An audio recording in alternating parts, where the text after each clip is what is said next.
other two crosses you sent me, the other testers.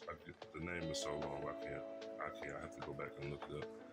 But these were out of the two packs that you just sent me. So doing pretty good. These two in the front, they're a little bit shorter than the ones at the bottom, and then these ones in the back are the ones that were the bigger ones. So I took those in the back. That's probably the biggest one over there. Nice looking this canopy. 5 gallon. That's in the 3. That's in the 3. And that's in the 3. These two, this one and this one, are in fabric pots, and that was in a plastic. I don't know about that. That one, I'm not really a fan of the growth of it, but we'll see. We'll see. Right. Usually the ones I end up being the ones that are the best.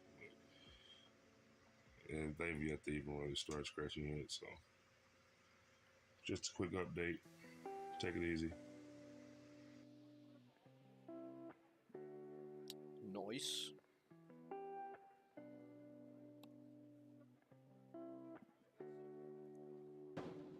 Welcome to Green Magic Gardening, the people's channel, guys. My name is Random Impulsive Ribby, back with another video, guys. First, I want to touch on something, because you guys know we keep it raw, real, 100, guys. This is how it has to be. You will not succeed in life unless you keep it real. A couple of people said, dude, you got some bud rot on there. And I was like, what are you talking about? You guys are crazy. Anyone else would have simply just hit it, you know, just got rid of that whole cola. I could have just hit it, right? But how can people learn? How can people learn when we don't show our mess ups, when we don't own our mess ups? So I own my mistakes, guys. I want to apologize to anybody I said, you know, I didn't say anything mean. I was just like, what? That's nuts. There's not a chance that it's mold. Sorry for doubting you guys. I thought it was just a brown leaf like that. You see how that one like just went a little brown? And I came in, I was like, what? Oh wow, it is a little bud rot. Had a little piece here, so I just cut it off, which I find crazy, guys, because the humidity has been very good in here, but it did hit 71 the one night and I gapped out. It's all it takes with bananas, guys. And it's all it takes when you got big buds like this too. But I'll go over this with you guys to show you. Good looking canopy. Not a single bit of mold on any of this, guys. Not a single bit. Sometimes if you spill water too, like I'm not saying that's what it was clearly, but sometimes you'll get water on your plants, guys. Let's go back to this dude. Okay, what's up, people? We got the next grow reset and ready and already flipping the flower. And these genetics come from Calf Bar.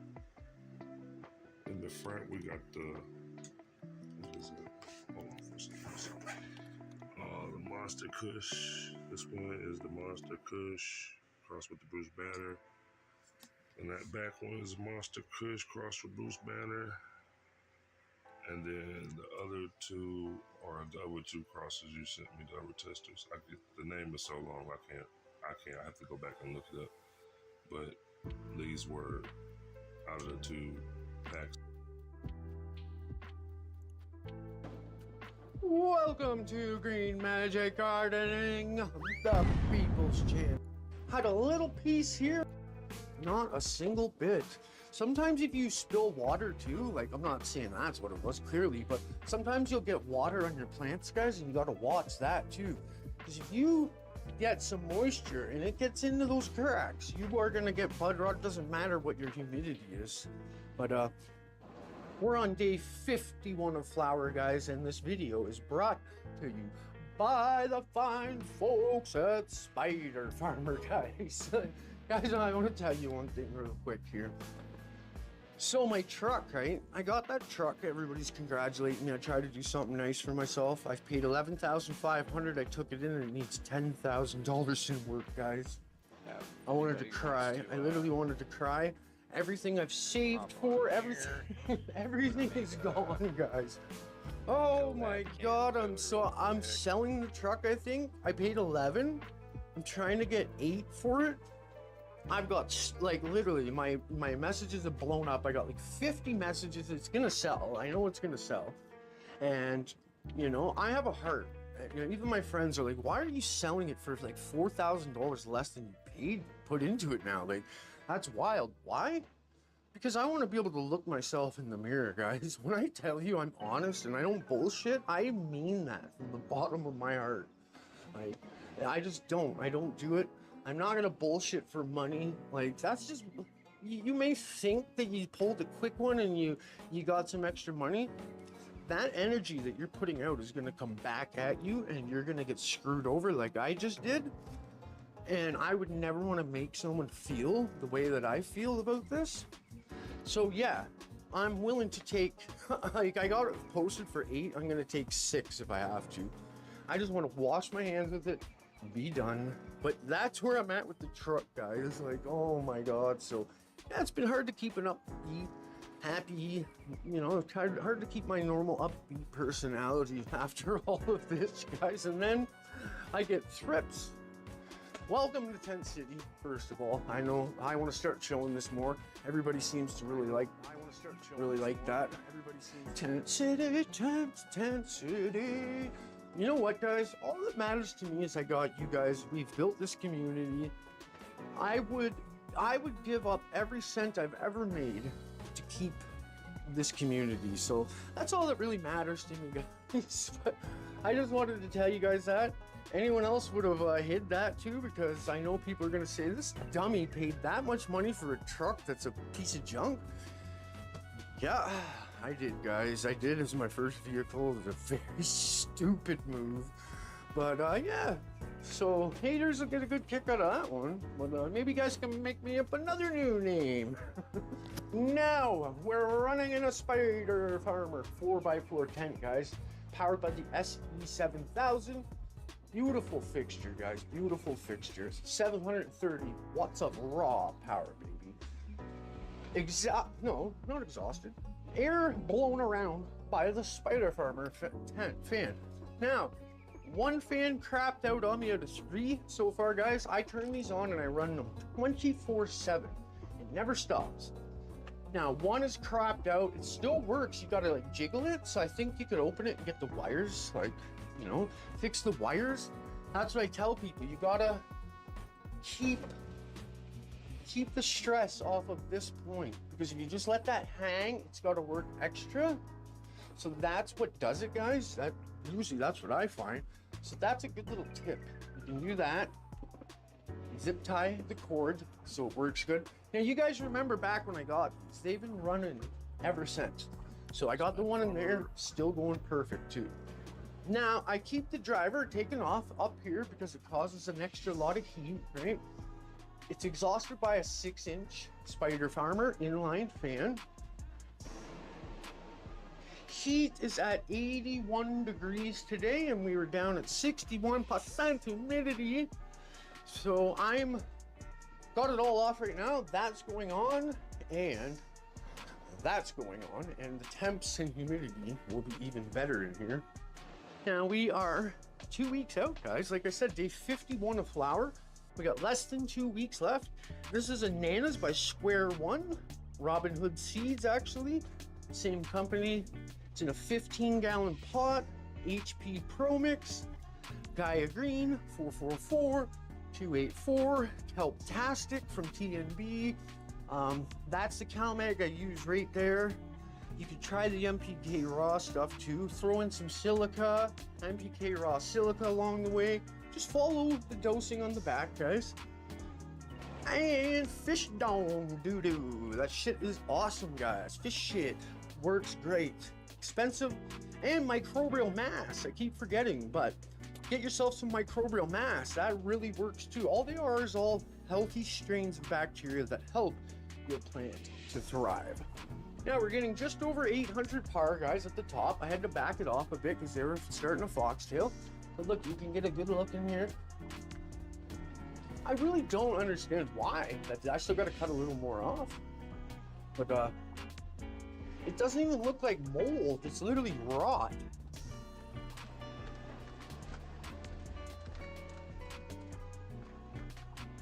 That's where you want to look down deep in, guys. Right in there.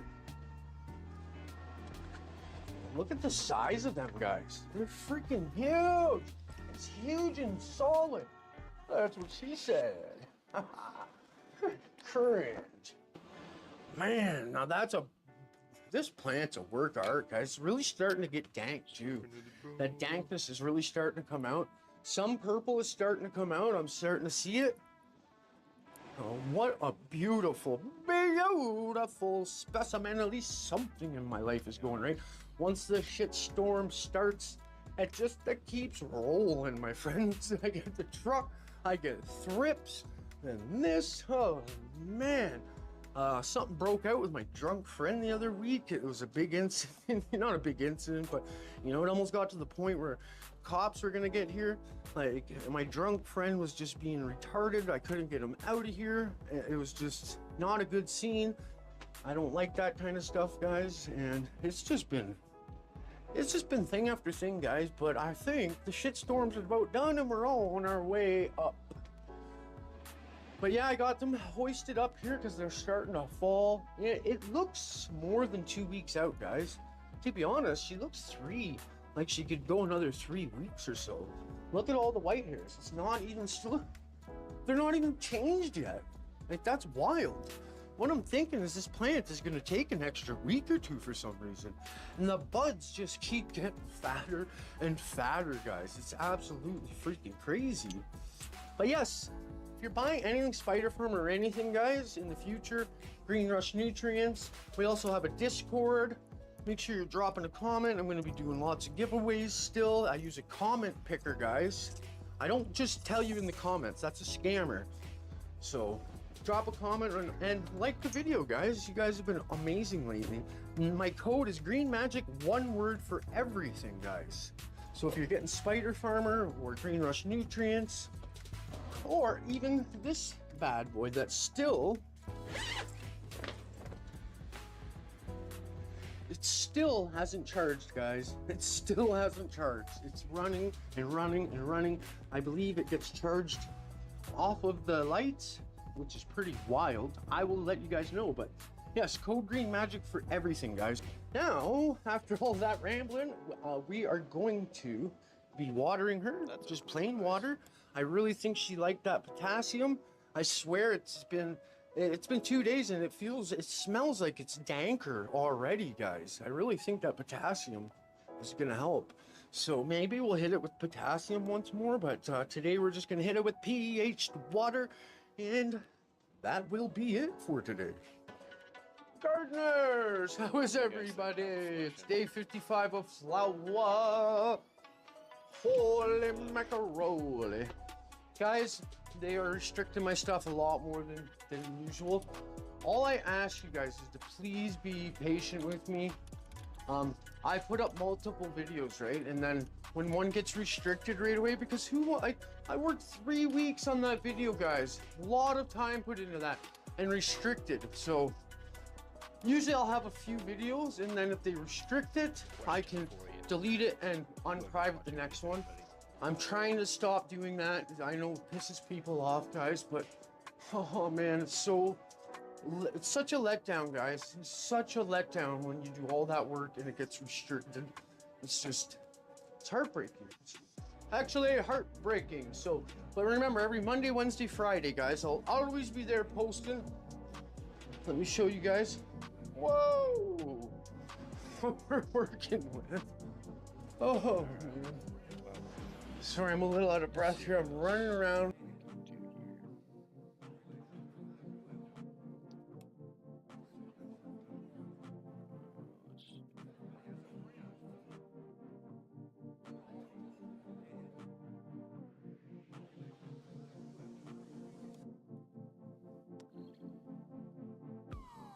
Well, we can watch other stuff.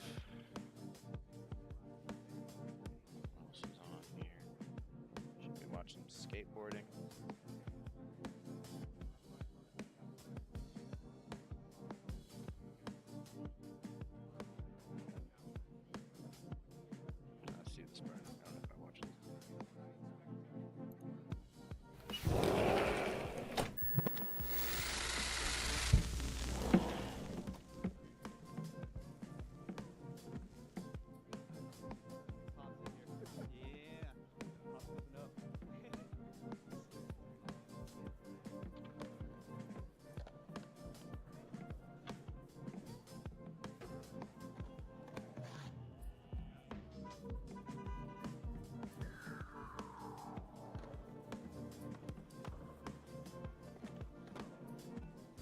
Lovely tray flip. Yep. I already like this spot.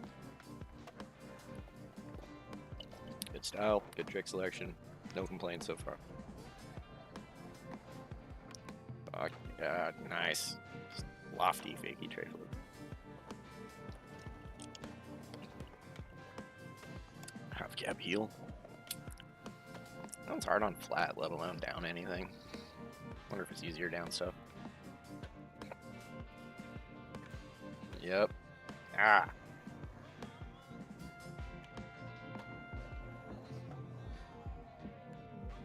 Man. I have to go out and skate today.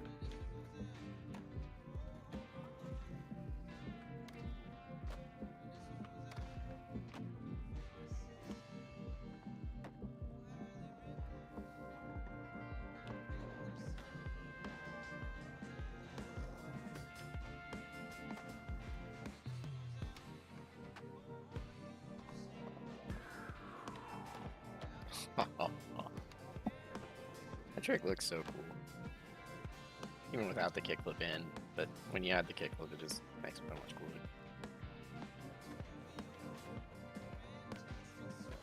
Front big spin.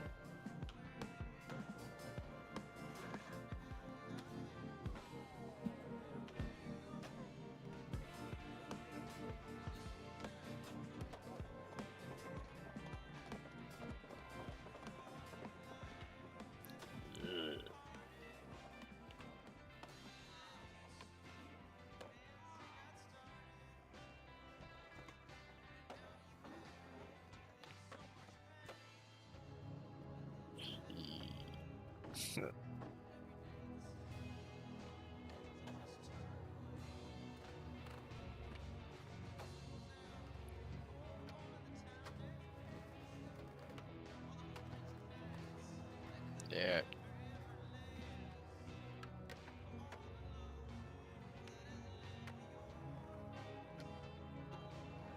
Nice.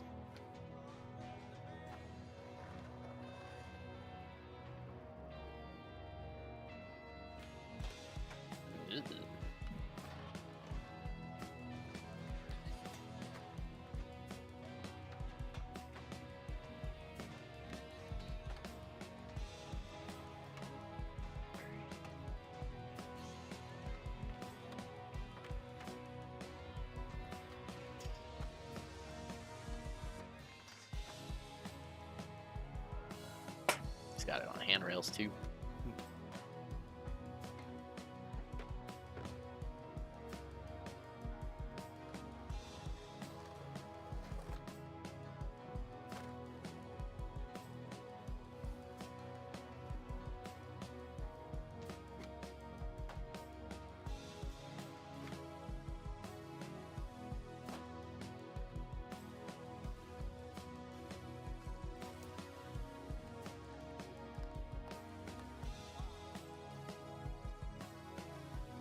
Cool.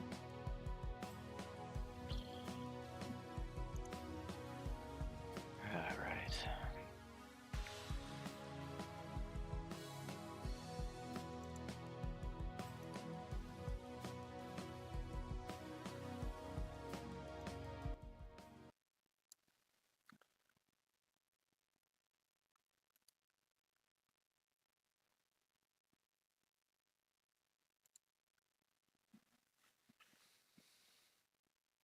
Hopefully you're all having a good day.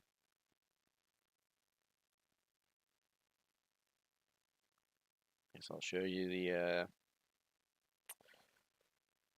grow real quick, and yeah, I'll go from there.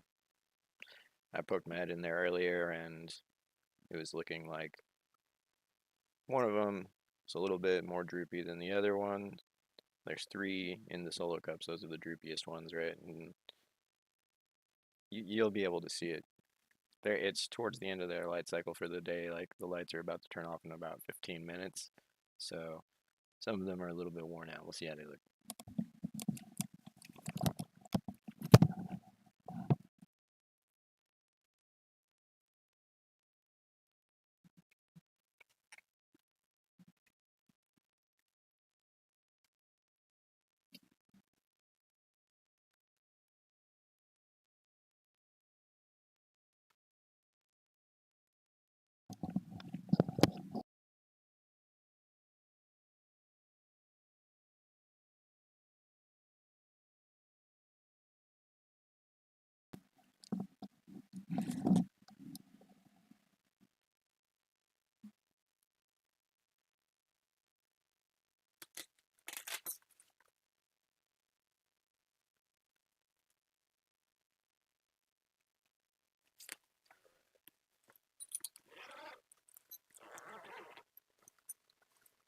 Spider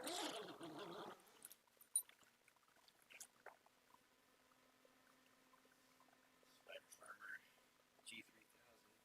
Super bright. Down a little bit. Still have the driver down to the top of the tent. Inline fan.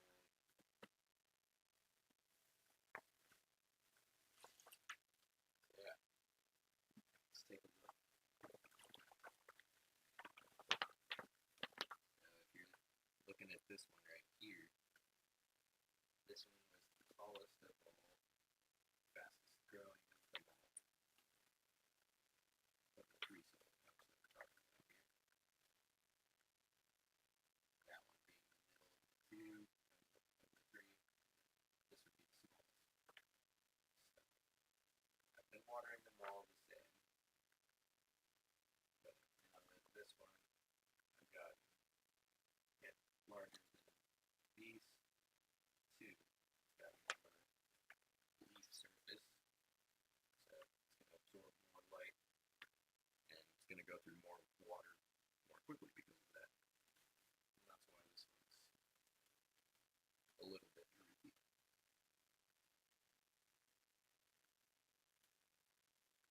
It's also, like I said, at the end of the day, it's at that point where it's tired and wants to call it a day. If I were to water it, it would perk back up. But if I just leave it here, it'll be okay. This one, in the middle, obviously, it's in an earlier stage than this one of the droop. But it's in the middle of, height growth wise and all that. Makes sense. And even our run here, all of them were looking really happy and praying like at the beginning of their day, as they usually do. Once the tent turns dark, suddenly they start thinking, where'd all the light go? And they start looking for it. And so they'll look for it, but they won't find it. Which would be okay. I'm thinking about putting these three solo cups into, I don't know, probably 1 gallon, if anything.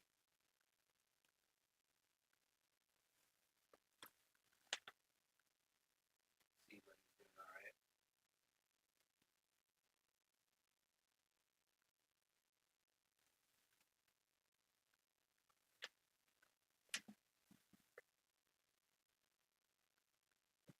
I don't think we have any roots.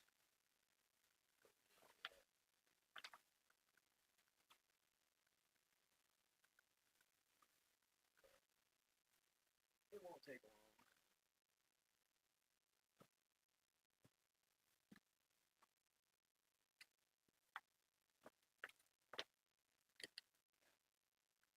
Any water? Would you water it now, or would you wait until closer to when the lights are going to come on? That's my question for you, I guess.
All right.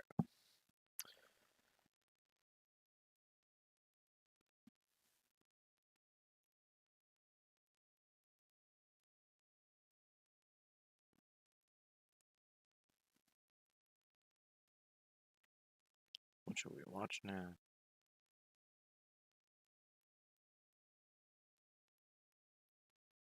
All sorts of stuff.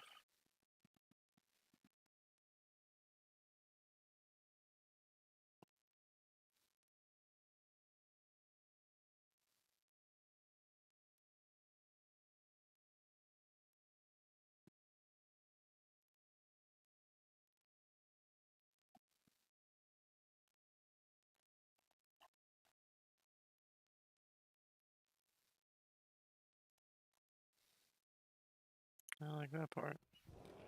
I didn't. Stupid.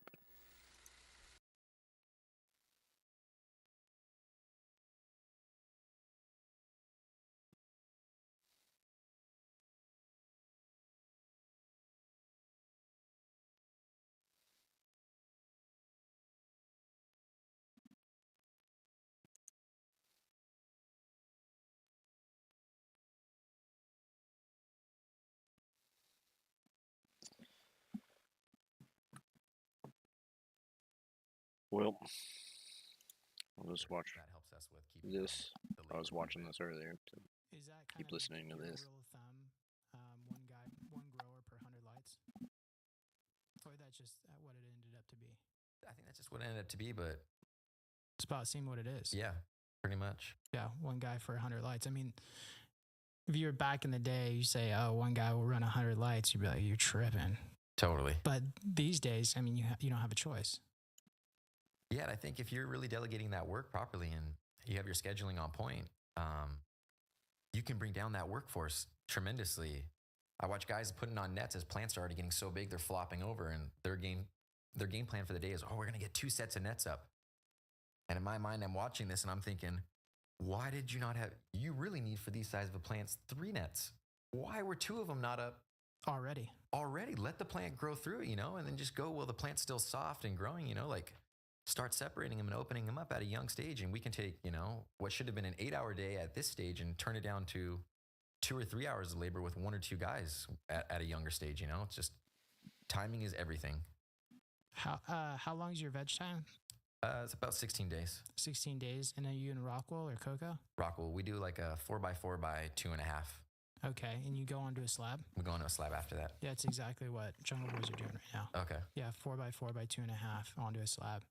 Are you going on the slab in the veg room, or you? No, when we chop, we'll set out slabs. Kind of everybody goes on lunch when we put in the drippers, and then I think it takes about an hour and a half, and we come back and the slabs are already kind of all bleeding out, completely overfilled and saturated. And then at that point, we put on the block, let them sit for a bit, and then slice them and let them bleed out. So are you vegging in place, or you have a veg room? We have a veg room, yeah. It stays in the veg room for 16 days. Every stage has got its own room. There's a mother room, a room for clones, veg, and then the second that we chop, we take stuff from veg and put it right in the flowering room, and then the time schedule stays the same. If that room's running 9 in the morning to 9 p.m., then at 9 p.m., that room shuts off. The following day, it kicks on, and we call that our day 1. Now, with the 4x4 by 2.5, so you're vegging in those and then putting the slabs in the flower room and then planting those on top and then flipping. Yep. Flipping same day. Same day. Wow, that's efficient. It is pretty efficient. Yeah. And that way I'm not getting plants that stretch so much. And that's where I kind of resorted back to the 2.5-inch height instead of the 4-inch. Because I noticed those 4 inches, if you got a healthy plant and it's charging, those things are monsters before you even get them into the room. Yeah. Yeah. And so 16 days in a 4x4 by 2.5, and you're not having any problems. You must be watering multiple times a day. You going drip with veg? Drip with veg, yeah. Okay. Everything is, and that's something we pride ourselves in, is when we like set up our rows, we have everything kind of squished together in one row.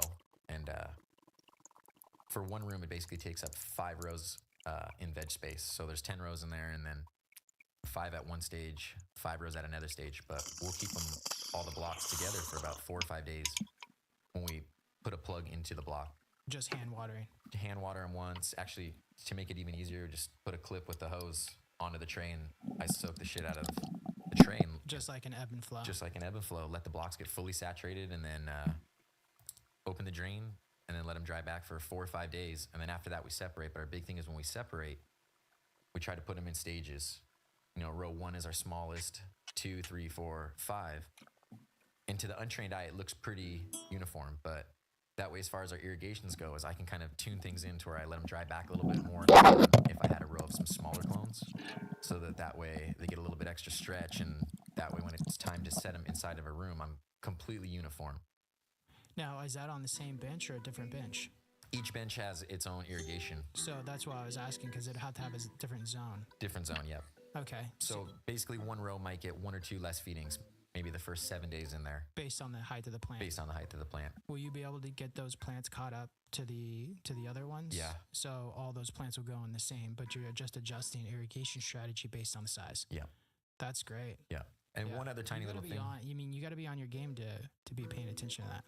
Yeah, we've worked with the guys that are on the team for years on that, and it's like every guy takes pride in what they do, and that's where I've seen is our support team is just so good with all of the guys loving it. That's one of the things so exciting about cannabis is there's so much growth and it's so fast, and when things are healthy, they're even faster. That it's hard not to be excited about to coming into work every day. You know, even the guys that have a 2-day break, whether it's their weekend or their midweek, is they're excited to all come back in. And like a relay race, you know, pick up the baton where you left off at, you know? So it's like, all right, Brandon, you did great this week, and now it's mine. Like, I'm driven to help charge these plants. Yeah, to have your back. Yeah, and all the guys do that. That's a big thing is out of the 5 guys, we've got a group thread. Manager's on there, I'm on there. But at the end of the day, it's just a simple text, a group text. And all the tables, we've got a little tray that I made with a runoff cup. And then at the beginning of every table, I just put 1 piston string in so I can get the total volume going into the plant, see what's coming out. So I get a report at the end of the day. Room 1, you know, 1,800 mils in, 400, 500 mils out. And then once or twice a week, we check pH and EC just to make sure that we're at our set points. Now, are you checking that on the whole bench, on your runoff of your bench, or are you doing it for each individual plant? No, on each bench, I've just built like a little wooden stand so that I can elevate the slab a bit. Mm-hmm. And then I took a cloning tray. I cut 2 cloning trays, PVC glued them together, and I'll put 1 entire slab on that thing, and then get the total volume, then divide it by 3 for 3 plants on a slab. Smart. I like that. Yeah. And then that's just a very simple way. I've tried all the sensors, and it's okay. It's just, I don't want to say it's good or great. I thought it was just better for the keep it simple, stupid method. I walk into a room and we know everything starts feeding, you know, within a 2-hour window of a room turning on, and all of our rooms pretty much turn on at the same time. You walk into a room at lunchtime and you don't got cups in every tray filled with water, or you know that we missed an irrigation, you know, whether somebody closed a valve or what it may be. But for us, it was just more of a reassurance. And then even the group thread is trying to tell my guys all the time, like, sign on to the whatever system we were using, you know, and look at it. Look what our water contents are at, and start looking at the graphs. So you're using substrate monitor and you're not? Not anymore. No. I threw it all to the, I threw it all to the wind. I just thought it was like a little bit, I don't know what would be unnecessary? A little unnecessary, totally. And then trying to teach other people how it worked, kind of. They'd understand it, but then maybe they're focusing a little bit more on that than the overall health of the plant. Yeah, no, I could see that. I started having gaps in the room, in a lot of rooms where I'd see the growth wouldn't be where I'd want it. And some of the guys would be like, well, the sensors in this row say that the water content is lower than it actually was, and they're overfeeding it, and it's just the bite into the slab weren't what I wanted. I didn't see the resin production that I wanted, so I just went back to the old school method. How's it working out? Good. I just feed the plant till I feel like I have ample runoff, and then work on getting a good dry down. And then my personal experiences with Rockwool is just don't let it get too dry. Yeah, for its channeling. I think one time at the beginning is okay, and then typically everything resaturates back up. The slabs saturate really well, even if you go a little bit past where your set points are. But same thing with the 4x4 x 2.5 blocks is with the dripper on that. It's hard to overwater those things. The plant's charging. It's got healthy roots. You can have your P1 or P2 phase. And even without the sensors, as simple as having a guy walk through the room and just kind of feel them. And if your whole team's on point, working together hand to hand, you know what you're looking for. How often are you feeding those 4x4x2.5s when they're in veg? Say, you went through your 5 days, kind of established them, Yep. spread them out, Yep. organize the smaller plants with the bigger plants, put them on a different cycle. Yep. On the larger plants, how what's the frequency of the watering, and when do you start? Those basically are like a P1, 6, maybe 8 shots a day for the first 3, 4, 5 days. I think they're a little oversaturated at that point, but I'm just looking at, making sure I got good root development. And about by day 8, after the plant's been vegging for a full week, it's pretty mature. It got a lot of big fan leaves on it. At that point, almost every row is at about 8 feeds, and then we might have to do 2 or 3 P2 feeds so that when we come back the next morning, nothing's overly dry. And it's important to let everybody know the only reason why you're able to do that is because you're using such a small media for veg. Totally. I mean, if you were using a 4x4, you would completely change that irrigation strategy. Totally. Even the 2 inches or 1.5 inches, whatever you're adding on, Completely. Would change that irrigation strategy completely. I mean, you'd go from 6 to 2 or 3. Yeah. Right. Yeah. So that's really important. And so obviously you're cutting down the irrigation strategy on the smaller plants, letting them catch back up. Yeah. With your runoff, and so you said you're cutting a clone tray in half, or cutting the end off a clone tray and putting it together. Yeah. Kind of gluing it together and then putting the slab in there. Yeah. What are you looking for on the runoff markers? Like on runoff, you said 400 mLs on runoff, or what do you? So in veg, with it only being like one individual block on that, we typically go for like around 25% runoff, maybe 30% runoff Off of your input. off of the input. Yeah. Right. So if Okay. it's getting 300, 350 mLs a day for that size block, I'm hoping to see like a max maybe 50, 60 mLs. And then what pH are you monitoring when you're checking your pH? Typically, we feed pretty much everything like a 2A to 3O. Veg is at 2A, those nutrients at 3O. It's getting blasted a little bit more light. I just feel like it needs a little bit more food. When it's in veg, because of it being a little excessive in runoff, not too crazy, but my pH is always staying. We're going at about a 5.7, and everything kind of always is fluctuating 5.6, 5.7, 5.8, so there's not much monitoring. I know when we do excessively dry that, let's say one of the rows where we're able to get a little bit more stretch out of the plant, rather than paying so much attention to pH, pay attention to the EC. Because if you start having 2, 3, 4 days of more aggressive drybacks, I'll see the EC start climbing in veg. 5, 6, 7 EC runoffs, 'cause it's just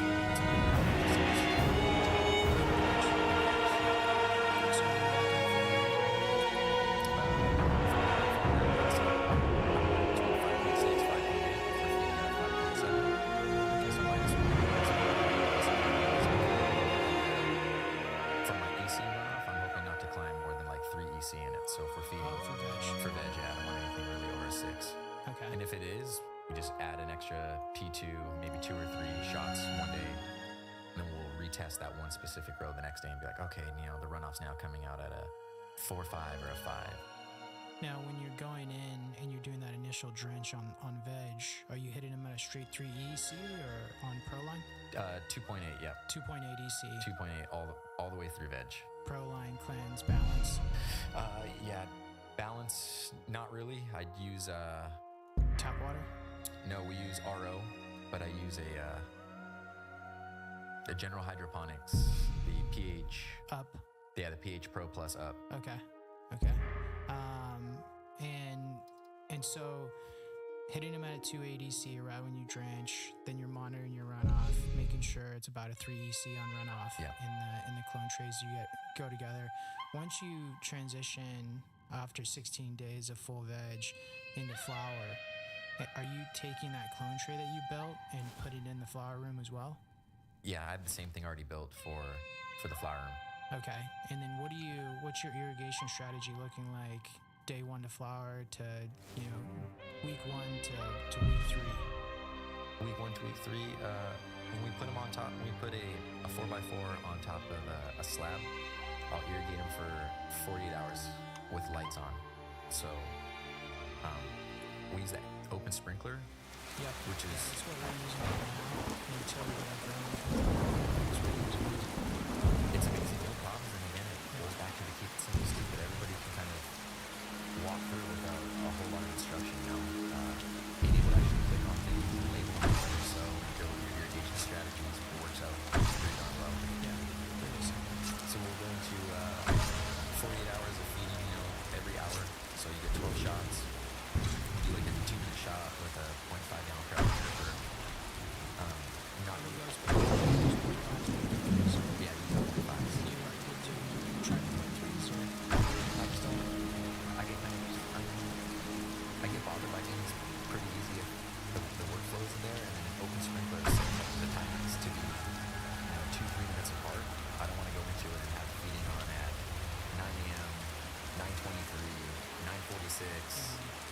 This way I can just appoint. Extend your feeding, yeah. Shorten your feedings. Shorten my feedings, and then I just, if everything's feeding for 2 or 3 minutes, maybe instead of being separated 20 minutes apart, they're separated 18 minutes apart. And as long as you don't drive back too hard, you don't have to worry about your Totally. That's super. Yeah. And there's been times, that's why I'm like a big believer in the slabs is there's been times where it's borderline, maybe I wasn't there that day and someone's like, hey, this room can hold off one more day, and we all come in the next day. Nothing's wilting or anything, but you can just tell they're pining, and you feel the slabs and you're blown away. You're like, whoa, there's no weight to them. And then with one dripper on it, those things will allow you to resaturate them once or twice in a critical condition. I kind of going back to when I started and going from a 4x4 and then doing the ebb and flow buckets, then trying longer trays, running like a cube with a 6x6. That seemed like it was the industry standard for a long time. 6x6 was it. 6x6 was it, but there would be critical times where they're not there for a day and they dry down. There's no resaturating. Even if you go super slow with the wand and you soak it, 2 or 3 days later, it just goes back. It's a channeled out block. And then I like less is more, so adding one dripper, it's just a lot more simple than 2 drippers on a Hugo, making sure that way I get even saturation. Yeah, slabs your insurance policy. 100%. Yeah, and when you're setting your drippers and your slabs, what's it look like in a 3-foot slab? 3 drippers. 3 drippers. Now you going into the 4-foot, into the 4x4? Into the 4x4. Okay. Pretty close up against, Super simple. yeah, 25% away from the edge of the block, close to the root system, and then we had everything on the back side of the block. So if my tray is facing, the drain on the tray is facing towards you, dripper on the back of the block. Okay. Center. Yeah. Super simple. Super simple. And then So 3.5s for For a slab. 3-foot slab. Yeah. On a 4x4. On a 4x4, yeah. Yeah. And then so going back to the runoffs, when you're collecting your runoffs in your trays, what are you looking for on EC? Because it seems like your pH is really stable. The pH is always pretty unstable, and that's another thing why I became in love with your product is Now I'm so into the keep it simple stupid. So adding shit all the time, like that was it. You used to go to a hydro store and it's like even the names on some of these things, bigger buds, sticky buds, It took super me, grease. Dude, it took me. We've known each other for a long time, and you weren't always using it, didn't you? It took me a while to get you on the team. It did. It did. Not too long. It's just if it ain't broken, don't fix it. Yeah. And that's kind of where I got off the sensor. I think I can absolutely crush it, just knock it out of the park. I'm just teaching my guys what we're looking for as far as weights and making sure if they're being fed, they're all right.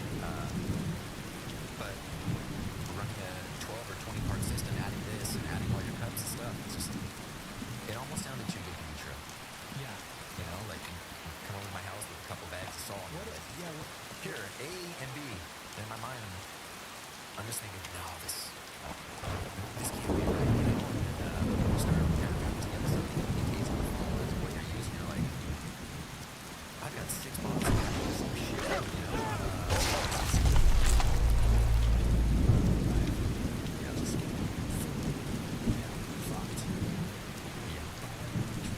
Fine water.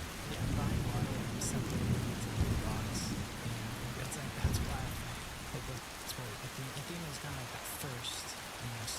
say, like, here, this is all you need. Yeah. And get a look at all this shit. Yeah. I won't say who, but I did try another company. That's where I maybe took a little time to like lick my wounds, you know, and give yours another shot.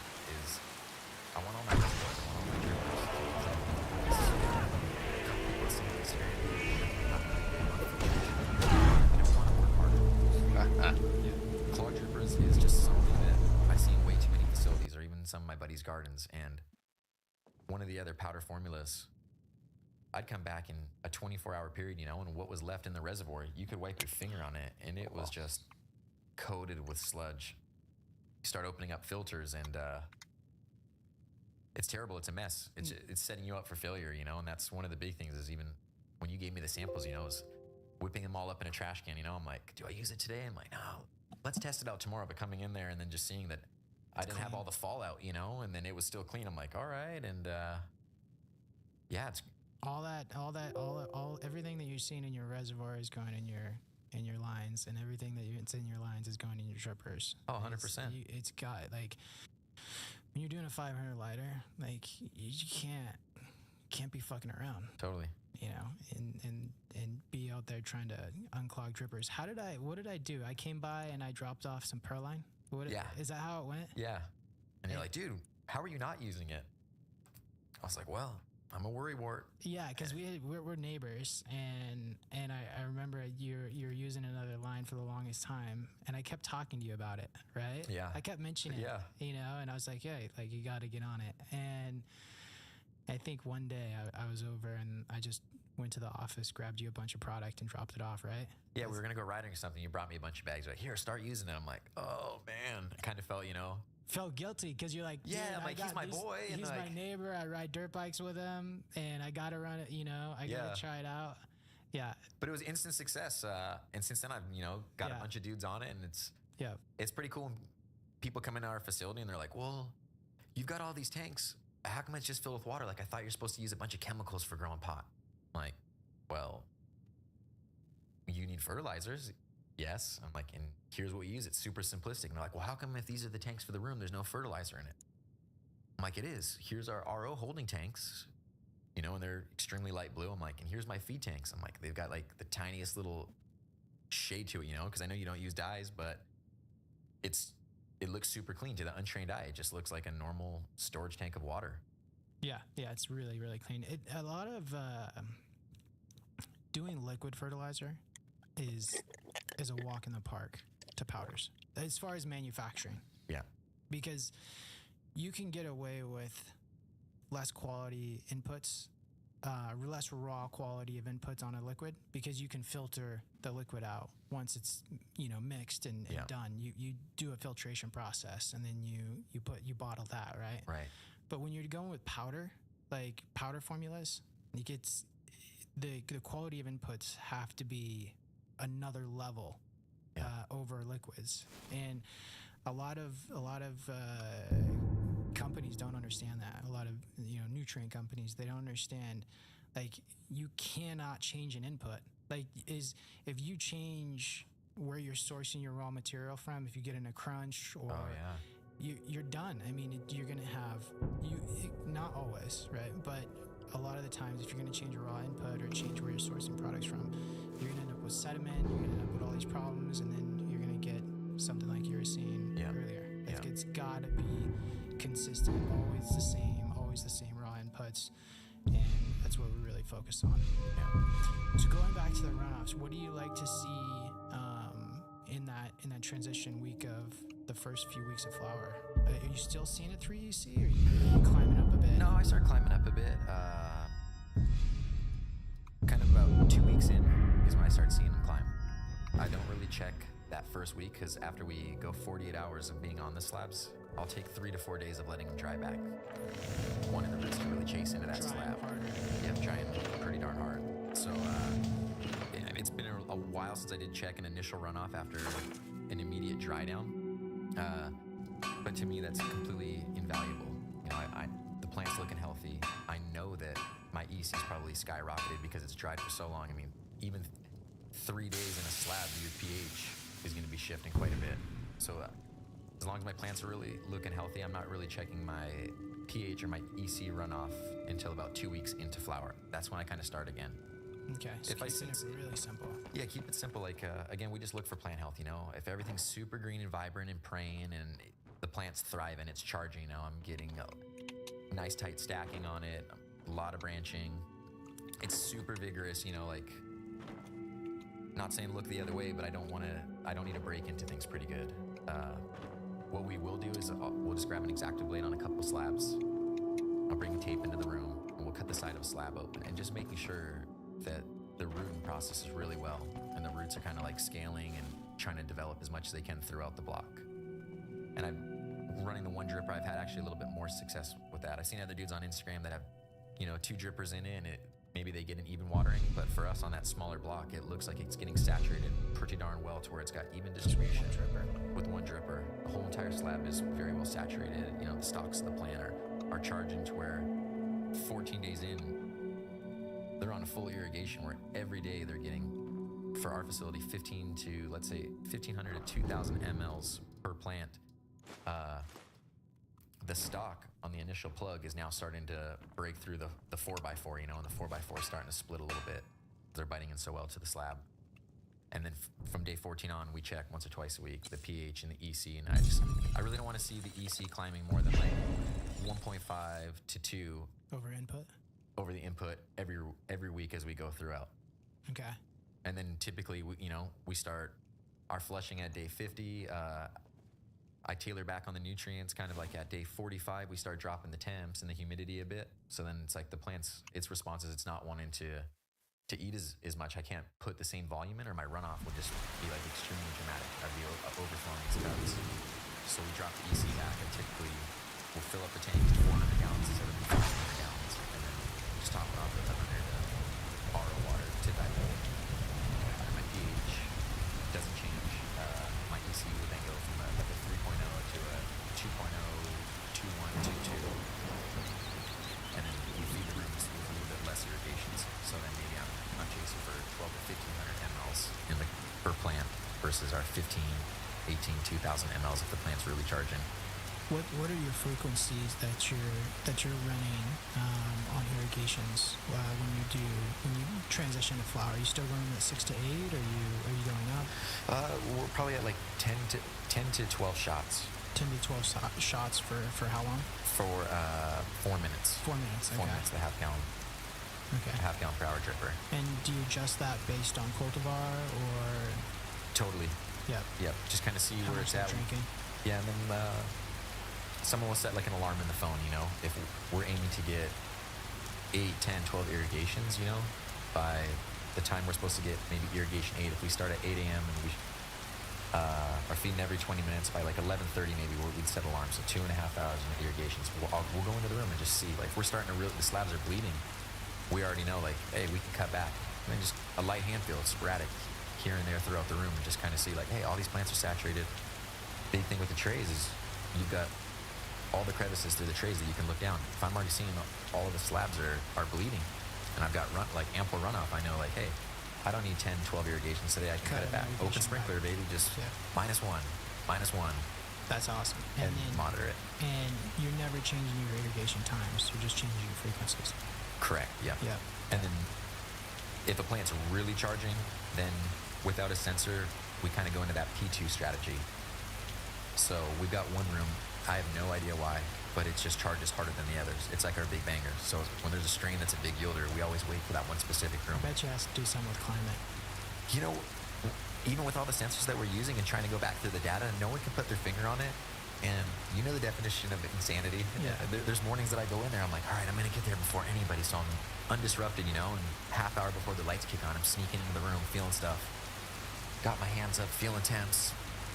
And I just can't put my hand on it. It's the miracle room, you know. That's the one where we've got like our highest yield, and if we've got a new cultivar that we're going to put in there or whatever strain it is that we're going after that's a big yielder, we wait for that room because we're trying to beat our objective. It's like that's the room that's the banger. What are you averaging a light on yield? Just shy of like 3 pounds of light. Okay, that's great. Yeah, that's awesome. And you're using HPS, right? Everything's mixed. How does that look? Great. No, I mean, how's it look? Checkerboard, or you? Check one line of HPS, one line of LED, HPS, LED, HPS, LED, so that everything's getting a throw and kind of like a mixed spectrum. So you're going one full line on LED and then one full line on HPS. Do you see a difference in growth of the plant on height of the canopy, or? Not really on height of the canopy, but loving my own personal batch. I'll see under the HPS, the plants that are stretching, the tops might have a little bit more of their definitive characteristics, you know. They might calyx a little bit harder, have a little bit more spike. The frost, I'm thinking, is a little bit greater, you know, the trike On the production. HPS. On the LED, actually, like a little bit more color, but the HPS is something where the plant, I just feel like if you're going for look only, like that's the photo opportunity one, that the HPS just gives a little bit something special, you know? Yeah. What about smoking? I mean, what do you prefer smoking on, LED or HPS? I feel like they're real close because I don't really like to smoke the tops. I like to smoke 6 to 10 inches down. I feel like it's a little bit more chirpy. Okay. Everybody I know wants a top, so like when we're trimming, I'll go into a room and I'll pick, you know, what would be like the secondary tops, you know, something that had just a little bit less light so that I get a little bit more flavor out of it. I feel like it smells a little bit better. And then I'll trim those up myself in glass jars so that, you know, my personal batch is a little bit radder to show the buddies. Yeah. Did you listen to the podcast we did with Boomfiends? Yeah. What did you think about what they were saying about LED and HPS? Because you're already on it, right? Yeah. You're already doing it. Yeah. So what did you think about what they said about, you know, the climate and increasing? Is that what you're on now? Yeah, no, totally. They're on point with it. And that's what's so cool about growing is that everybody is just so open to kind of telling you their experiences. I don't think things are so far advanced right now that where people are like trying to keep everything super secretive. Yeah. Because I could hand my recipe and my SOP plan to the next person, and for some reason, with the same strain, it could look completely different. The TLC, you know, is a big factor in that, but I think light temp and humidity is a big one. Even having a mixed spectrum, you know, I have to adjust what the temp and the humidity is because it's just a different balance point that you got to find out what works best for you. So what made you go the LED and HPS mix light in the same room? If you obviously were on it, right? Yeah, I wanted some savings, but Gavita originally, when they came out with those like 1930s, I got a buddy that started working at a hydro store 15, 18, 20 years ago, and we've kept in touch. So him as a rep at Gavita, he's always been like super rad about giving me stuff to R&D. Going back to the bike company, he knows that I'm really big on just writing things down. If we tweak anything, even our irrigations, we record it. So if that ring's banging, I know at the end, you know, less irrigations, but we adjust light intensity at a different day than what our SOPs are, or temperature, whatever it may be. We record it so that I have something to go back to. And because of that, he knows how a little bit anal I can be on all that stuff, so he likes R&D. Yeah, you're very, very meticulous, like I said when we started. And I got no filter. If something sucks, you know, like even in my bike days, you get a sponsorship by somebody, they want to give you something that's garbage, you know. It's like, it'd be cool to have a couple $100 of a paycheck from this, but if it's trash, it's not going to help me to win. Yeah. So R&D and the stuff, you know, like I'll be very blatant about how it's working. The 1930s seem to really be rocking. The plants are charging, but in one of the rooms that I was going to R&D in it, they only gave me half the amount of lights. So like, oh, we're allotted to give like 40 lights per person. So it's like, all right, well, rather than me putting the room half and half, let's just give this a whack. You know, we'll do every other row and just, if it works, I'll buy more and switch them out. But it works so well right off the bat that when it's time to update the rest of the rooms, he's thinking, again, if it ain't broke, don't fix it. Yeah. And we did in our R&D room where we try different strains or whatever. If he knows that we're trying to do it in-house or our own strains, it's an all LED room. That to me still doesn't smack as hard as the mixed spectrum. And I think part of it too is those HPSs, the heat load that it has. It's drying out the media so quickly, and then the airflow throughout the room is just changing over so fast that because the heat load. You know, you don't have to do all the like when I first started, I never knew about people adding humidification to a room. In the HPS rooms, typically, in the black market days, people struggled for a home grow to put more than a mini split. It was really hard to sneak an extra 5 ton on the side of your house and have a handler in a 6 or 8 light bedroom. So heat was naturally a factor from those HPSs, which the plants would transpire and it would be humid just from that. But an LED, without adding any sort of humidification, I just don't feel like they transpire as much. So we have to add that. Doing every other row balances it out. It balances it out, yeah. Wow, that's a trip, dude. It's crazy that I didn't know that that's what you were doing, And I heard about the first time I heard about it was doing the checkerboard. It was with Bean Fiends. I didn't even know that's what they were doing because they were keeping it super secret for a while. And to hear that you're already on it. I think I was one of the first dudes on it. I know. It's been I on. think so too. It's in one of our viewing rooms. That's kind of what the guys at Gavita were like. You're gonna show it off, right? That's the big thing. So we go to the viewing rooms, and people that were into growing were tripping. You get the good with the bad. People that come in there and they got something to say, and there's other people that just have the love for it. But some of the guys that grow, or even our faculty that has their own grows, are like, why are we doing this? You don't think that that's weird? I'm like, what do we got to lose by trying? It's working great. Yeah, and it worked for us. Now, are you using the Gavita double-ended 1000 watt? Yeah. Okay. You can't even buy them anymore. I mean, so now we got to switch to another double-ended. I think there's a few companies making double-endeds anymore, but yeah, nobody really. No, it's not significant. No.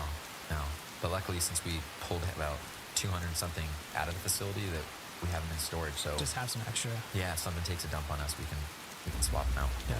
And now you're going to under canopy. You're adding that. Yeah. How's that going so far? So far, so good. Walking into another buddy's grow, it was just night and day difference. Like, I was blown away with how little they were bottoming or lollipopping or cleaning up the bottom of the plants. Like, he was on a Hugo, my one buddy in particular, but they only cleaned up maybe 6 to 8 inches of the plant, so right at the starting height of the under canopies. And the buds were absolutely amazing. I was joking with him, like, I'd rather smoke your buds, And yeah. The turf production on him was out of control. The color on him was out of control, but actually seeing a plant that literally had quality buds all the way through, like, you just don't really see that too often, even with stripping of the plants, Like, I've seen guys that go so crazy with de-leafing, and the bottoms just are never quite as big as, the upper 25% of the canopy. But the proof is in the pudding. Those things are smacking. Is your AC adequate enough? I mean, probably because you're using the LEDs. Yeah. You got some extra AC to back up the under canopy? We do. I'm fairly new to the under canopies, so the longest I've had them in a room now is about 8 to 10 days. I just got them. Okay. And I went all out. We're gonna do the whole entire facility. Like, I'm sold. But I haven't got it to where the plants are just charging so hard and transpiring so hard that it can't keep up. Like, right now, it seems like I'm in good shape. So, okay. Fingers crossed. Hey, you just threw them in. It was just like praying. This is not too much of a deload. Yeah, you got to learn as you go. But yeah. We kind of oversized everything to the not the smallest amount, but what I would need if there was like an influx in the plant count for the room, or increase in yield, so that way I'm a little bit over than under. But we have a little bit of power left in the building, so even though I have to do another transformer and step down and set up for the under canopies, if need be, we'll just add another air conditioning to each room. What brand did you go with? We went with Craft Farmers. Did you? Yeah. The same buddy, he bought a couple of a competitor's brand, and he only had, I think, 6 of the other brand, and then he had like half of the room with the Craft Farmers. He's like, I'm just waiting for some more of the Craft Farmers. Like, look at the difference. In the one room where he had 6 of the other brand, they look good. The whole rest of the room didn't have the under canopies, and it was night and day difference. And I mean, he's got room. He did it side by side. Oh yeah, room 1 and room 2. So it's like I could swing open both doors that are catty corner and look inside and just really notice. I was like, this room's got a third more weight in it. like 100%. There's no fooling you. You have the color in the buds was night and day difference. The bottom of the plant was so purple and the buds were so big, it almost looked like they were 2 weeks further into development. But then, if I had my blinders on and I only got to see the upper half of the canopy, it was the same. Are they the same watts between both competitors? They're 120 watts, right? I think. Yeah. I just saw a significant difference, so I didn't put too much time into researching the competitors. And, I think Lance is a super rad dude, craft farmer. He throws it all out there, like Yeah, he does. two other dudes in this game build a Patreon where, you can follow everything step by step. Like, I don't think a lot of people understand the value of that, even if you think you know it all, how much you could learn, or just how much of a caveat it is for that reassurance. Like, you know what, dude, this dude's crushing it and he's doing the same thing as me. Yeah. Yeah. Because a lot of dudes fake the funk. I hear some wild numbers out of buddies all the time, oh, we're now at 4 pounds of light. And I'm like, all right, sweet. So you're getting 400 pounds out of your 100 lighter. They're like, oh yeah. 2 days later, I get a message. Does your shop need, we've got 195 pounds of this and 25 smalls. I'm doing my numbers. I'm like, that's not 4 pounds light. But Yeah. if you want to fake the funk, that's all right. And Lance doesn't. He throws it out there like it's all real time. You get to see it, writing a question, getting support back. Like, not a lot of dudes do that. And I heard a quote a long time ago, like, greatness doesn't fear greatness. And some of the people that I've looked up to in this industry, dude, they put it all on the table. Like, here's what I'm doing, like, I want to see success in the next guy. Yeah. Yeah, I don't want to see anybody fail, like, I'm the type of dude, when my buddy gets a new toy, I'm like the first dude, like, call me when you get home so I can check out the new truck, or, oh, you got a new jet ski, let's see this thing, like, I don't want to be that dude that's like, fuck, this guy got the new jet ski. Yeah. Like, no way, dude. No, like, you want to be pumped for your boys. And those people that are just putting it all out there, like Lance, and it's like, he doesn't know that guy that he's helping out, but what does he have to lose by sharing his wealth of knowledge to the next dude? It's just, that's the love of it. Even before he had the under canopy, he was always sharing the knowledge. Yeah. Like, just always sharing it. And it's the same thing Ivan from day one. He just never held anything back. And, back in those days when Ivan was doing that, everybody had their own little secret recipe, which was like a blend of like GH3 part and some other shit. Of course. And that was their secret recipe that they wouldn't want to let out. And it's just, Ivan was just never like that. Lance too. He's just, here it is. This is what it is. This is how I'm doing it. Like, Ivan put, the octobubble. Remember the octobubblers? Oh, yes. That was the initial one. Oh, dude. And I still, take the guts out. I owe that dude for that one. That changed the game, dude. I was a slave to the wand, Yeah. Or trying other whatever Home Depot bought drippers, but it started with the octobubblers, then moved into the Net FM pressure compensated drippers, and then that's it, dude. I mean, I don't think we're ever gonna change from that. Like, that's the who knows? be all. Who knows? I talked to Roach about doing under canopy, and he just puts them in at Jungle Boys, and they went from 2.7 to 4.2 on a tray. I'm just like, holy shit, dude. Like, that's insanity, It is, but it brings the love back into this. A lot of my buddies I joke about, to me, this is extreme gardening. This is still a sport, like, everything is so controlled that you have all your set points that you get to manipulate the environment, your irrigations, the plant to grow to your desiring. It is, I think, very extreme. But year after year of chasing the dream of beating your number, it's extremely repetitive. I can't beat my lap time. I can't. Yeah, now you're about to beat your lap time. Oh, and I'm always excited to come back into work. I think the work environment that we have is great. All the guys love working, so we do a lot of joking. Maybe sometimes too much, but we have a good time. That's cool. But now being able to strive for a bigger number, it's like, I'm jonesed to get up and get going and just think like, I'm going to beat that number. Yeah. Well, now you're definitely going to beat it. Yeah. Because there hasn't been any big, changes as far as technology or increasing yield in a long time. And I think under canopy is one that's going to be a big change. Yeah. It's going to change the game for a lot of guys. Oh yeah. Yeah. And maximizing the square footprint right now is key. Is key, because for everybody that's not in California, I know some other states are taxing pretty hard, but wow, California, is squeezing us. We're seeing, some brands that aren't thriving as hard as they should be, starting to throw in the towel. So now being able to maximize that footprint, squeeze a little bit more juice out of it it's great, and it's very minimal on cost. People see these lights, it's $200, but simple math, even if I took it at with a grain of salt, and people online are saying 30, 40, 50% increase. Okay, I'm going to get a 20% increase. Well, What's that mean? yeah, dude, a 20% increase on what you're getting. If you've got a room that's got 10 packs out of it, now you're going to get 12 packs out of it. Yep. Those lights are going to Pays pay for the themselves lights in the back first run. pretty darn quick. Yeah, in the first run. Yeah, in the first run, it'll pay itself back. Yeah. So, And you can just chase the dream of boosting up those numbers. yeah. How, so you have one location in Marina Valley. Yeah. Called Sipcoy. Correct. And are you guys doing another location? Yeah, we have in San Jacinto, which is pretty close to a neighboring town, our second facility going. It'll have like 225 lights. It's another micro business. We'll have retail there also. It's been fully built and ready for well over a year. What's been the whole licensing? Or? We've got the state licensing, but the city, the conditional use permit, fire and CO2 is a holdback. And in that city, they sub everything out to a third party. Oh, so you're just... I'm at their mercy. Constantly, a new fire captain or new fire chief comes in. Somebody new from the third party that's working with the city for all of our corrections looks over it. And everybody knows it's not a quick feat.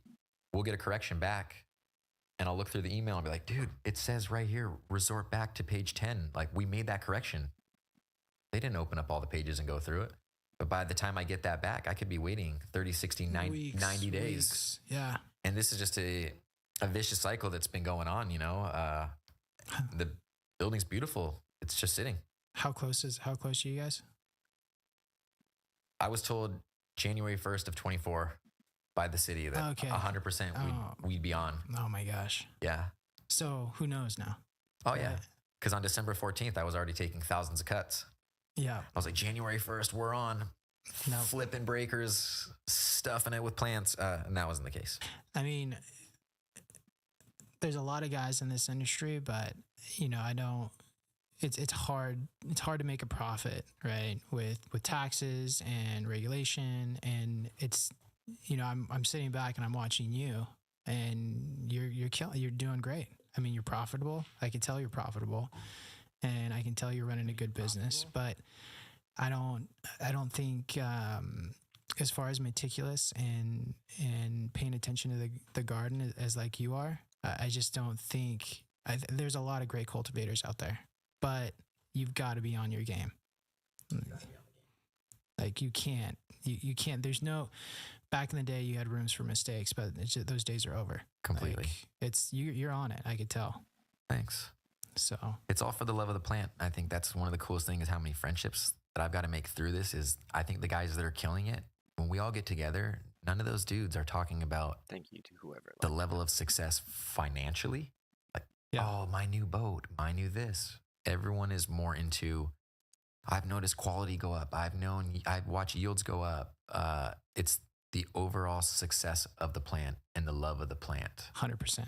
And it just takes me back to my BMX days is you'd have the dudes that would be at the top of the game and they never snubbed anybody that was struggling to make it or wasn't at the top of their level. The love was there for the common love of the sport, Yeah. or now of the growing of the plant is everyone just wanting to share their knowledge of wealth. It's like, what's better than that?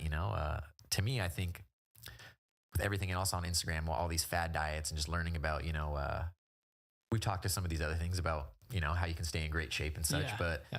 the natural endorphins that you get from levels of success, to me, like I get a way higher dopamine fix out of talking to a buddy and then seeing their success, or someone that comes in and gives me a point or two and seeing some success and coming back and seeing something thriving than I do making money. Like I want to see a plant thriving. Yeah. My wife thinks I'm crazy. You love the plants more than the kids. You'll have the AC running for your plants more than at the house. No, I think I truly believe if you want something in life, if you give first, Yeah. you receive. I mean, whether it's you want financial wealth, give somebody, financial wealth, give something away, and the success will come. I've always believed that. Totally. It's a biggie. Yeah. What's this? This is you Oh, made yeah. this. Yep. What is it called? Clone Dunker? Clone Dunker, yep. It's pretty sick though. Thanks. I mean, this thing's pretty sick. So how did you start this? When did you start it? Maybe Simple, but you could see it. Yeah. It's great. I'm just like a weirdo. In my free time, I like designing things and trying to develop things. So there's Like bikes. Yeah. Totally same like bikes, thing. and now I'm- the same thing. my kid's into baseball, so I got a few things and patents I'm working on for that. Okay. It's just I just enjoy it to stay busy, and I've seen a lot of facilities, even our facilities. Part of the SOPs was like Dunkin' clones. It took forever. It was a waste of time. A lot of the times I thought our clones were healthy enough that it wasn't needed, but it was just also a reassurance of going through the clones and separating them. Again, just a redundant waste of time. Oh, okay, great roots, not so great roots. Maybe let these things be in the dome for another couple days. But hand dunking an individual clone couldn't be a greater waste of time. So I just thought, how do I get these things? Because I tried, where I would tilt the tray and try to dunk them, and then half of them fall out. Just a bunch of like little ghetto maneuvering. So a buddy of mine that helped me out with some like CAD and SolidWorks stuff from my bicycle days, I got in contact with him again. I was like, hey, do you have time? Can you help me put something together and develop this? And he was all game for it. And we bought a 3D printer and just started making prototypes. Prototype after prototype, just making sure that it clipped onto the tray real snug. And actually what it is, it's a tool that it'll slide through all your clones. So for a 50 count clone tray, it slides through really well. It snaps onto the tray and locks all of the 1x1s or like AOKs into all the plug trays. And then you can completely flip the tray upside down and submerge the entire clone. And takes a couple of seconds. And what do you submit? You doing IPM? Yeah, we do the Athena IPM. I'm just a big believer, that kind of bugs got their own natural defense. So it's Yeah. like So it's just part of your regular SOP. SOPs, yeah. We'll do it twice. I typically will start doing it like day 6 to 8. And that's where I got into the next step of developing this is there's kind of like a lip or an edging around the whole entire Clone Dunker tool to where the dome will sit on it, but it allows like you can see into it, it allows some sort of venting. So now I get a little bit of airflow into the tray because, you got the two little flaps on top, or I've seen people recess and offset the plastic dome so that you get some more airflow, trying to harden them off a little bit quicker. But this allows it to now get air. It's super simple. Super simple. How much is it? I think I'm going to be retailing it for about $20. $20. $20, yeah. Yeah, dude, totally worth it. And using this and dunking your clones? It sounds like you're doing it twice. We do it twice. Yep. Do it twice, and then you transplant into veg. Transplant into veg. Yeah. So do you do it right before you transplant into veg? I'll do it the day before, and then typically, so the clones will be 12, 13, sometimes 14 days. Yeah. So it's preventative. So you're always doing it. Completely preventative. Yeah. Completely preventative, and the clones absolutely thrive. Now, what's your bug pressure and PM pressure that you're seeing? I mean, when you're doing this process, yeah. Knock on wood. Yeah, things are pretty good. I don't have any issues as far as our moms. So for this to be the end-all tool for somebody that has an absolute infestation, no, they may struggle a bit. Yeah. Or they might have some success dipping the block. I typically don't want to dip the block. I'll just go completely into the stem, reaches the block as far as the dunk. But yeah, the pressure there, we typically will not even spray in veg, or if we do spray in veg now, it might be once every other week. Okay, that's because you're starting off so well. I mean, that's the big thing about IPM. IPM works great as a infestation, but it works even better as a preventative. 100%.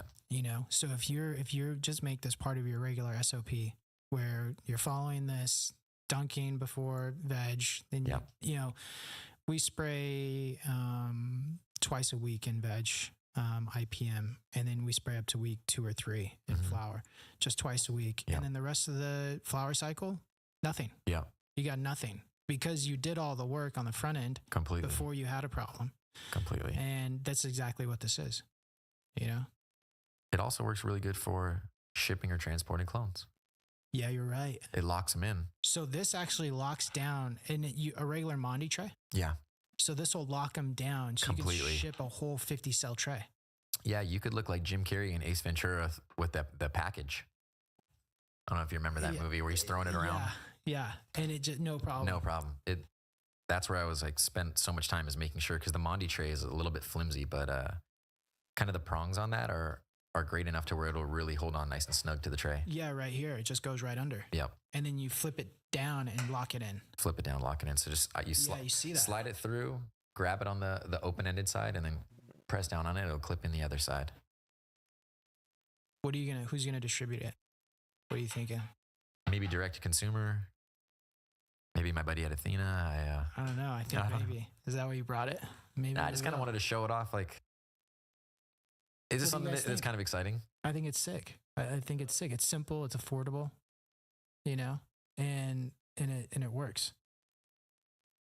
It's Thanks. mainly Mondi, or any other trays. Yeah, I Tested forgot. on all of them. Yeah, there's Grogen sells another brand, but it's very similar, and it will snap onto it too. Okay, so it works on multiple brands of trays. And I'm kind of developing the 72 count. The problem is that because of the thinner spacing, having the actual fingers that lock it in, it's not as tight of a lock. On the 72. The 72 is, and then I'm kind of just looking at what industry standard is. 50 sells better, dude. I mean, 72 is too compact. Yeah. It's too compact. 50 is like that perfect. Yeah. You know, I wouldn't want to go more than 50 on a tray. Like, I always liked 50. And those fingers are big enough where a lot of people don't actually put the stock into the punch out of the plug, but they offset it. You know, they actually stab into like the side of the wool, you know, or away from the circle to cut out the punch hole in the middle. Yep. And it's still big enough to where you can slide it through, you know. You might have to give it the tiniest jiggle, but no one's going in there and breaking. You have to be careful. But with the 50 count, no matter how you plug your starters, it'll fit and hold them. How many can you produce in a day? Well, there's actually a company out of Corona. I paid for them to have the mold. I did all the CAD filing of it, and then from China they got the mold, but now everything will be manufactured in the U.S. So I think it was a ballpark of they can produce 5,000 pieces of plastic injection molding in a day. Okay.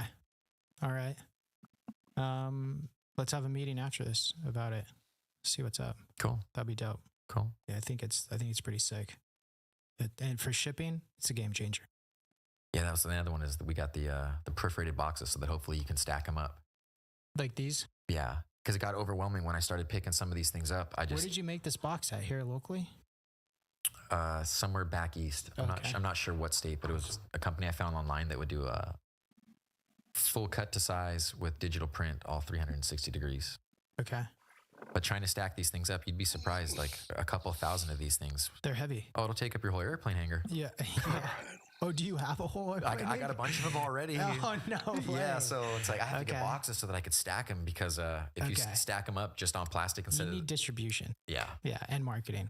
And and we got that. And that's something I'm not the best of, you know, like I don't pride myself in that. I don't try to like fake the funk. I stay in my own lane, you know, like I'm not great at marketing. I'm not great at well, dude, you're running a 500 lighter and a retail store, and then you're opening another 200 and something lights in another location, another retail store. I mean, you only have so much bandwidth. Yeah. That's and a lot. I enjoy my family. That's another one. It's like I'm a big family man. I'm like super blessed. I got 2 boys. They're healthy. They are extremely rambunctious. Yep. They love playing sports, so it's like I try to divide my time as equal as I can between work and play. Yep. So what I'm always interested through your struggle because you started at 16 and you started in an interesting time, like a lot of us. Yeah. Right. Started growing weed when it was definitely gray. Yeah. Have you had any challenges with law enforcement or anything growing up through the industry? Yeah. Feel comfortable talking about it? I mean, a little. I just don't want to. What would it be? Like throw myself under the bus, but don't throw yourself under the bus. Yeah, like my facility got raided and we got issued a bunch of fines. Luckily, everything was dismissed, other than like being handcuffed and released, I didn't have any real criminal charges. That's good. I've been pulled over with a bunch of work and had the proper placement, paper trail, and all the legalities of the Proposition 215 day in place, to where a police officer kind of just looked at me like, I don't even know what to do. Like, well, here's my giant folder according to how many, members that we have, with all of their recs. It's like, this is how many plants I can have. This is how many pounds I can Here have. you go. Do the simple math. He's like, you seem knowledgeable, kid. Like, go. And looking back at it, I'm already a short guy, but when I was 18, I was looking like I was 14. So driving a truck around loaded with packs, Yeah. like, probably wasn't the smartest idea, but roll.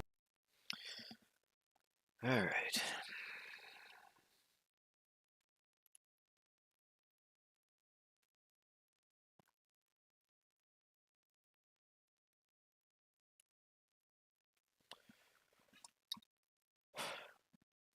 Take a quick bond rip. Call it a day on the stream.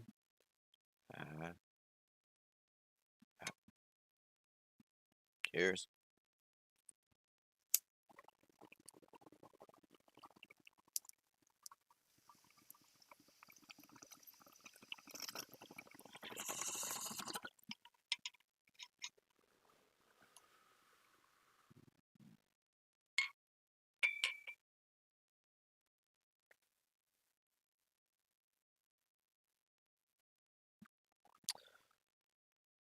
All right. Well, thanks for chilling and watching.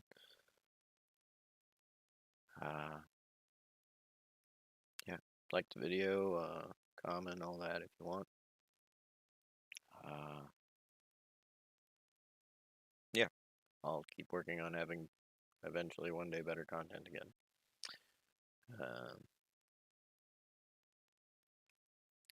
Let's see. Yeah, well, I might stream again later today if I'm able. We'll find out. All right, guys.